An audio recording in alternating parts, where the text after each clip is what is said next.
Na superfície, São Paulo parece uma disputa infinita por centímetros. Veículos, trilhos, viadutos, prédios e uma cidade que nunca termina de se reorganizar. Só que existe outra São Paulo, silenciosa e muito mais arriscada, acontecendo ao mesmo tempo a dezenas de metros abaixo do asfalto, onde escavar é mexer com água, rocha, areia, fundações antigas e uma rede de cabos e tubulações que sustenta toda a cidade. É ali que a capital mantém um dos maiores canteiros subterrâneos do planeta em ritmo contínuo, com obras que não aparecem em foto aérea, mas mudam a cidade por dentro. E não se trata de um único tipo de obra. Debaixo de São Paulo convivem escavações para transporte de massa. Neste vídeo, você verá como essa cidade subterrânea está sendo construída e quais são os principais tipos de obras em andamento. 7. Integra Tietê. A obra subterrânea mais invisível de São Paulo em 2025 é a que tenta cortar o problema pela raiz, tirar o esgoto do caminho dos córregos antes que ele chegue ao Tietê. Em dezembro de 2025, o Integra Tietê já aparece como canteiro contínuo, com frentes espalhadas por bairros e municípios da região metropolitana, porque a lógica depende de quilômetros de tubulações enterradas, estações elevatórias e reforço de capacidade nas estações de tratamento. O estágio atual pode ser medido por entregas e volume executado. No balanço apresentado no fim de novembro de 2025, o programa indica que, entre 2023 e 2025, foram investidos R$ 6 bilhões, 714 quilômetros de tubulações foram implantados e 679 mil domicílios passaram a ter esgoto encaminhado para tratamento, além do registro de 5 novas ETS no pacote de expansão. Esse mesmo balanço coloca a obra em modo de aceleração. A conclusão de intervenções antes previstas até 2029 foi anunciada como antecipada para o fim de 2027. Dentro desse conjunto, a etapa mais crítica é aumentar a boca de tratamento para receber o que as novas redes capturam. Um comunicado setorial de maio de 2025 descreve a primeira fase do Integra Tietê com R$ 9 bilhões. Previsão de conclusão até setembro de 2027. Implantação de cerca de 1.100 quilômetros de tubos e a ampliação ou modernização de 6 ETS, incluindo Barueri. No mesmo pacote, a expansão da ETE Parque Novo Mundo já estava em andamento desde novembro de 2024, com aumento de capacidade de 2.500 litros por segundo para 6.200 litros por segundo. 6. Sistema de drenagem do córrego Piraporinha. No miolo da Zona Sul, o Largo da Piraporinha virou sinônimo de água subindo rápido, comércio parando e ônibus travando o bairro quando a chuva aperta. Em dezembro de 2025, a resposta embaixo do asfalto já está em execução e tem escala de obra subterrânea de verdade. Trata-se de um novo sistema de drenagem com cerca de 4,5 quilômetros de galerias para coletar e levar embora o volume que antes transbordava na rua, com investimento divulgado de 65,3 milhões de reais e impacto direto sobre mais de 250 mil moradores. O coração técnico do projeto é simples de entender e difícil de fazer. Abrir caminho para um rio artificial fechado, enterrado, que trabalha em silêncio quando a cidade entra em modo de tempestade. Para isso, a execução foi desenhada em duas frentes. Em trechos, entra o método Tunnel Liner, que avança por baixo com escavação no subsolo para reduzir interdições longas e evitar que a rua vire um canteiro aberto por meses. Em outros, entram aduelas de concreto armado montadas em valas, além de bocas de lobo, poços de visita e repavimentação do perímetro das obras. O contrato teve prazo inicial até 5 de setembro de 2025, mas a prefeitura formalizou um novo cronograma e indicou prorrogação por mais 12 meses a partir de 6 de setembro de 2025, citando revisões de projeto, demora para autorizações viárias e até a dificuldade de remover uma feira livre no traçado. Em outras palavras, a obra segue ativa e entra no ciclo de entrega por etapas, com o horizonte empurrado para 2026. 5. Piscinões subterrâneos de combate às enchentes. Debaixo de São Paulo, a drenagem virou uma obra de escala metropolitana. Reservatórios gigantescos de concreto que guardam a água da chuva por algumas horas e devolvem esse volume ao sistema quando o pico da tempestade passa. Em dezembro de 2025, a Prefeitura mantém 8 piscinões em construção, com prazos espalhados entre 2026 e 2027. O maior da lista é o piscinão Morro do S, no Capão Redondo, com 192 mil metros cúbicos, projetado para aliviar as cheias que atingem uma bacia onde vivem cerca de 870 mil pessoas. Em 2025, a obra segue em execução e a previsão mais recente publicada passou a tratar a entrega como 2026. Perto dali, o pacote inclui canalização do córrego Água dos Brancos, que ajuda a disciplinar o caminho da água até o reservatório subterrâneo.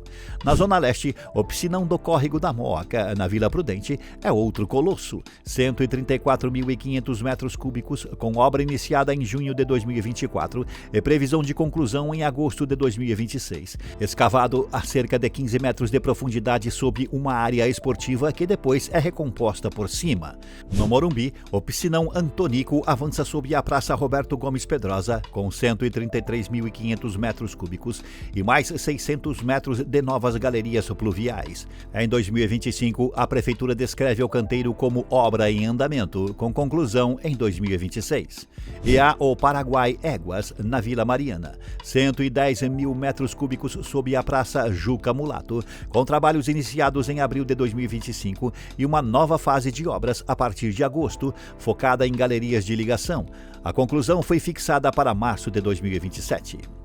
4. Túnel da Avenida Cecília Lothenberg. Esse canteiro é a versão subterrânea de uma obra viária cirúrgica. Em vez de só abrir mais pista, a intervenção enterra o fluxo para liberar espaço na superfície e reorganizar um eixo inteiro da Zona Sul.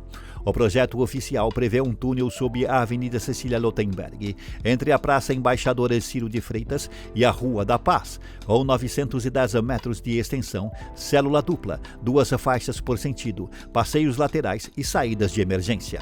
Sobre a estrutura, entra um pacote que também acontece embaixo por causa das interferências: enterramento de redes de energia e telecomunicações e retirada de postes, além de corredor de ônibus central e requalificação de calçadas.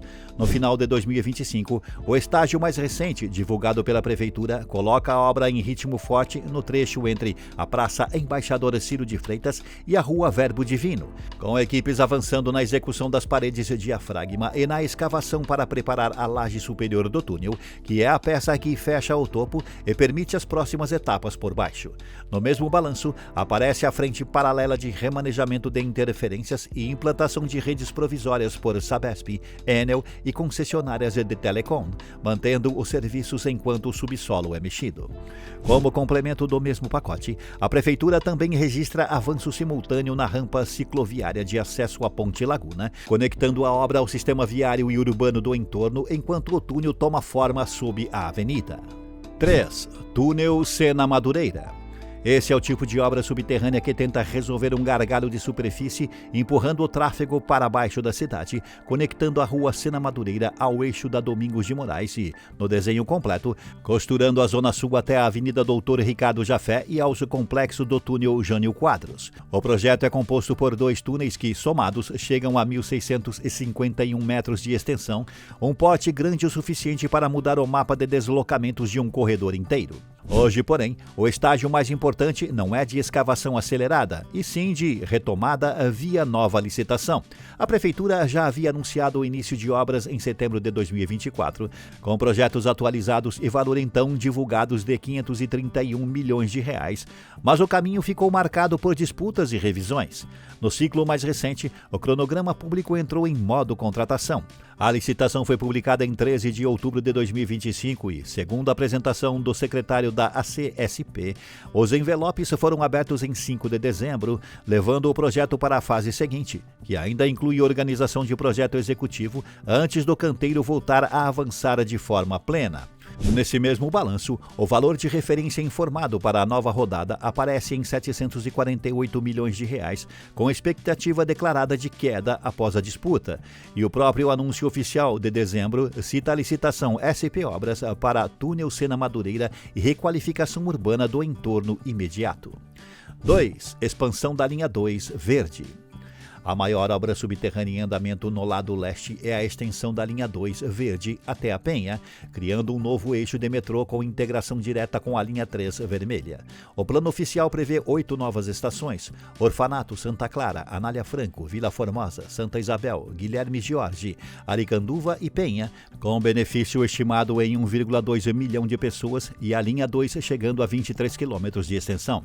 Atualmente, o estágio mais atual dessa obra pode ser descrito em 2 camadas: estações em obra civil pesada e túnel em preparação para avançar com mais ritmo. No trecho das primeiras 4 estações da fase 1, o metrô já vinha divulgando em 2025 percentuais elevados em partes do canteiro, com Orfanato, Santa Clara e Anália Franco na faixa de mais de 80% em maio, enquanto Vila Formosa aparecia em patamar menor, indicando uma entrega por maturidade de frentes, não por linha inteira pronta.